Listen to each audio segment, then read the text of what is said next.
ঐতিহ্য পৰম্পৰা ৰক্ষা কৰি দুলীয়াজানৰ SMK আদৰ্শ উচ্চতৰ মাধ্যমিক বিদ্যালয়ত বিহু আদৰণি।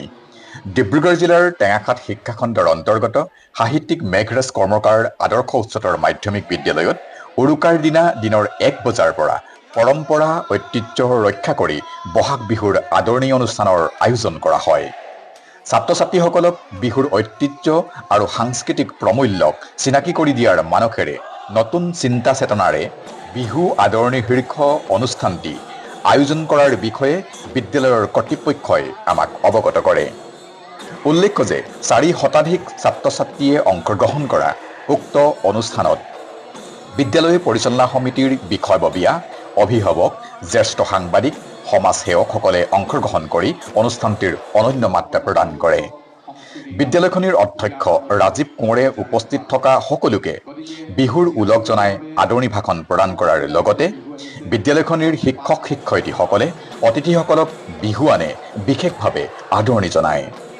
বিদ্যালয়খনিৰ শিক্ষক শিক্ষয়িত্ৰী, ছাত্ৰ একতা সভাৰ বিষয়ববীয়াসকলে বিহুৰ পৰম্পৰা ঐতিহ্য ৰক্ষা কৰি লাও, বেঙেনা, হালধি, থেকেৰা, কেৰেলা আদিৰে তৈয়াৰ কৰা চাট, মাখিয়তী পাত, পিঠা-পনা, দৈনন্দিন জীৱনত ব্যৱহৃত সাজপাৰসমূহ, ঢোল, পেঁপা, গগনা, সুতুলি, টকা আৰু তাল আদিসমূহ প্ৰদৰ্শনীমূলকভাৱে উপস্থাপন কৰা হয়।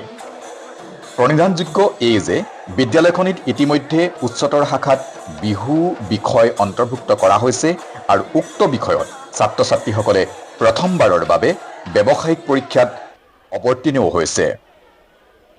অনুষ্ঠানটিত বিদ্যালয়খনিৰ ছাত্ৰ ছাত্ৰীসকলক অসমৰ জাতীয় সংস্কৃতিৰ প্ৰতি আকৃষ্ট কৰাৰ মানসেৰে উপস্থাপন কৰা বিদ্যালয়ৰ ছাত্ৰ ছাত্ৰীসকলে হুঁচৰি পৰিৱেশন, জেং বিহু তথা হুঁচৰি দলে গৃহস্থৰ মংগল কামনা কৰি আশীৰ্বাদ কৰাৰ দৃশ্য আছিল বিশেষভাৱে আকৰ্ষণীয়।